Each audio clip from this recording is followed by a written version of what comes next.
एक बार जोरदार तालियों से स्वागत करिए। हमारे इस बच्चे को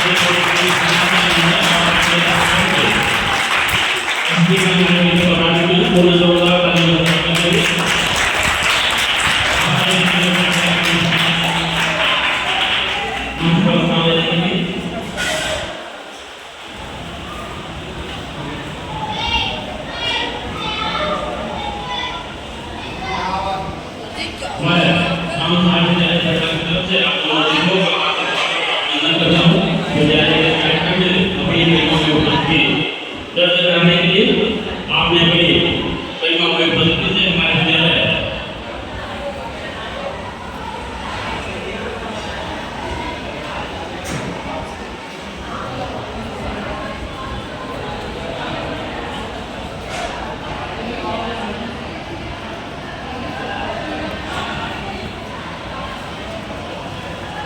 समाज में एक स्वस्थ जनसंख्या को कई बताई हो, संपूर्ण जनसंख्या का ये इसके हिसाब से विभाजन होता है।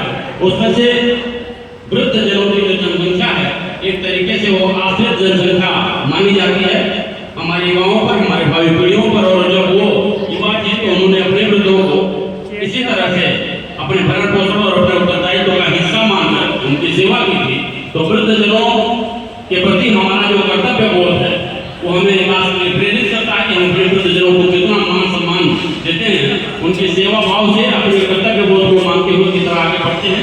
इसी विषय पर आज हमारे विद्यालय में एक पोस्टर प्रतियोगिता का आयोजन किया गया था, जिसमें बढ़ चढ़कर बच्चों ने प्रतिभाग किया था। वो बच्चे अपना पोस्टर के साथ यहाँ मौजूद हैं। तो सबसे पहले मैं विद्यालय के परम आदरणीय प्रधानाचार्य महोदय को बहुत ही आदर के साथ मंच पर आमंत्रित करूंगा आज के विषय वस्तु पर प्रकाश डालने के लिए। और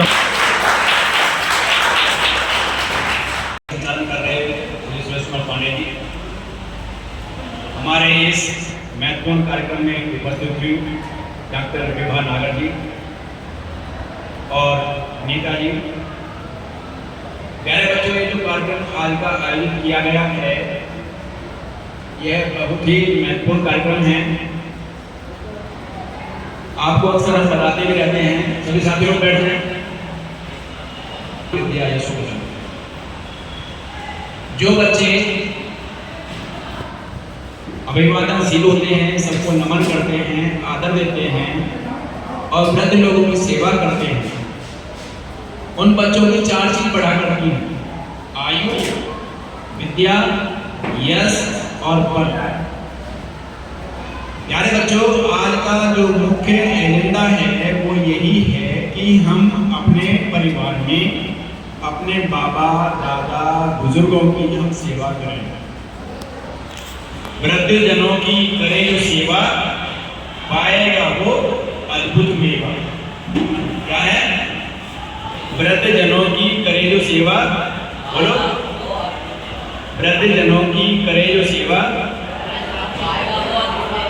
पाएगा वो अद्भुत मेवा। यही हमारा भाव है और यही हमें संदेश देना है अपने पोस्टर के माध्यम से। जो इस प्रतियोगिता में प्रथम, द्वितीय, तृतीय आए हैं उन सभी को सम्मानित किया जाएगा। उनके प्रमाण पत्र आए हैं और इसके अतिरिक्त भी जो पारितोषिक संस्था द्वारा निर्धारित है वो सबको मिलेगा। इसका मकसद यही है, आज के दौर में परिवार एकाकी परिवार होता जा रहा है, पति पत्नी बच्चे बस।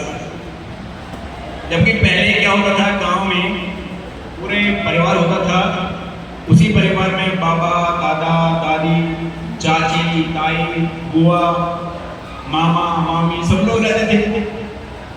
आज क्या है, ये विघटन होता जा रहा है।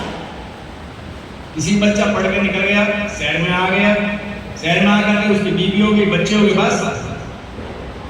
उसमें क्या है, यदि दोनों वर्किंग में हैं तो जो वहाँ बच्चा पढ़ने वाला है उसका बहुमुखी विकास नहीं हो पाता, क्योंकि वे दोनों जॉब में लगे हुए, बच्चे कौन देखभाल करेगा। परिणाम क्या होता है कि जो माता पिता होते हैं छोटे बच्चे को क्रैश में डाल देते हैं और क्रैश वाली आया जो होती हैं वो उनकी कैसे परवरिश करती हैं आप कल्पना कर सकते हो। वहाँ सही डायरेक्शन नहीं मिलती। पहले क्या होता था, बाबा दादा होते थे, बच्चों को करने बिठाया, घुमा लिया, कहीं कहानी सुना रहे हैं, दादी दाई जो होती थी वो कहानी सुनाती थी, तो उससे क्या होता था, बच्चे में और बाबा दादी में एक स्नेह की डोर बंध जाती थी। उन बाबा दादा के अलावा बच्चा कहीं रहता नहीं था, उनसे खेलता था, हंसी मजाक करते थे और अपने कहानी सुनते थे, उसे बहुत कुछ ज्ञान मिलता था। वही भाव आज के समाज में इस मुद्दे को लेकर के उजागर करना है कि हमें अपने वृद्धों की, अपने बुआ दादा दादी सबकी सेवा करनी है। हमें उन्हें अपने से अलग नहीं करना है, परिवार को जोड़कर चलना है। यही आज की इस प्रतियोगिता का मकसद है। इसके लिए मैं आप आमंत्रित करूंगा डॉक्टर विभा जी को, वे आए और हमारे बच्चों को बहुमूल्य ज्ञान दें। डॉक्टर विभा।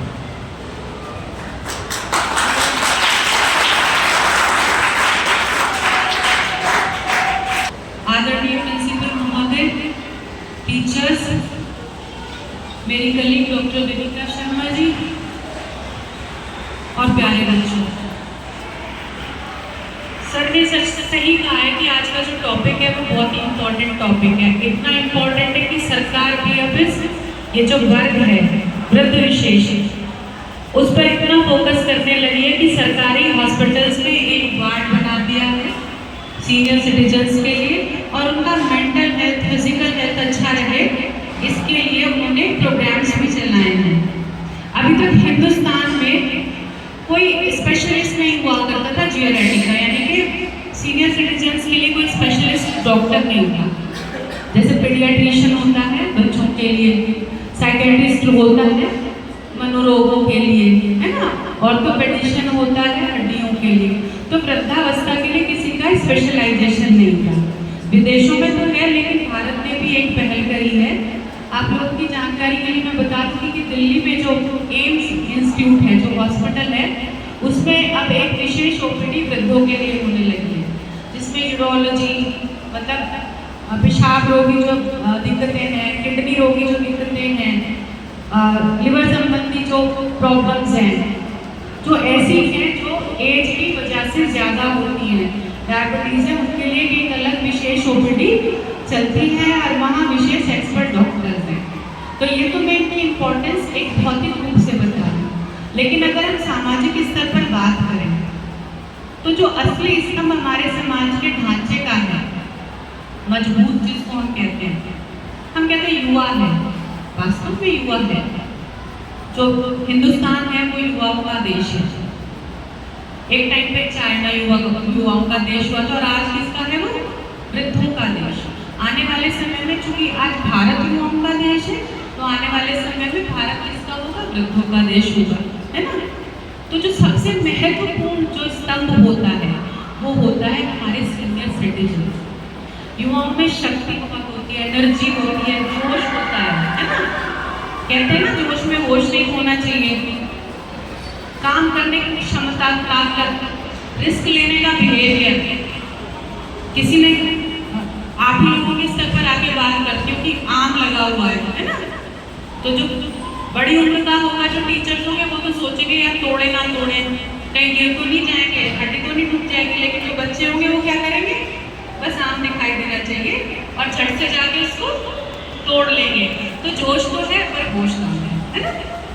लेकिन जो हमारे बुजुर्ग होते हैं वो एक लंबी पारी खेल चुके होते हैं, है ना। 60 साल, 55 साल, 65 साल, 70 साल। तो एक खजाना होता है उनके पास, जो हमारे पास तब होगा जब हम उस आयु में पहुंचेंगे। और वो खजाना क्या होता है? तजुर्बा। तजुर्बा हमारे पास नहीं होगा। तो और जो संसार है, जो समाज है, किससे चलता है? जोश के साथ साथ होश, और महत्वपूर्ण क्या है? तजुर्बा। कहते हैं ना कि जरूरी नहीं है कि हर आदमी एक्सपेरिमेंट करके सीखे। मतलब जरूरी नहीं है कि मैं यहाँ से कूद के टांग उड़वा के ही सीखूं कि ऊंचाई से कूदने पे टांग टूटती है। अगर मुझे कोई ये कह देगा कि यहाँ से मत कूदिएगा मैडम, पैर टूट जाएगा, उसका तजुर्बा। अगर मैं इसको आत्मसात कर लूँ और सीढ़ियों से चली जाऊँ, तो जरूरी होती है ना एक्सपेरिमेंट करके वो चीज़ों को सीखूँ। तो वो जो तजुर्बा है, जो एक्सपेरिमेंट से वो अपनी लाइफ में कर चुके हैं, और एक रिसर्च के बाद उनके जो जीवन है उसमें कुछ मूल्य बने हैं, कुछ नियम उन्होंने अपने जिंदगी में बनाए हैं। तो उन मूल्यों और नियमों को हम बिना तजुर्बा किए, बिना पैर दौड़ाए हम समझ जाए, सीख ले, आत्मसात कर ले, तो हमारी जिंदगी बहुत ही ज्यादा आसान हो जाएगी, सुखमय हो जाएगी, है ना। दादाजी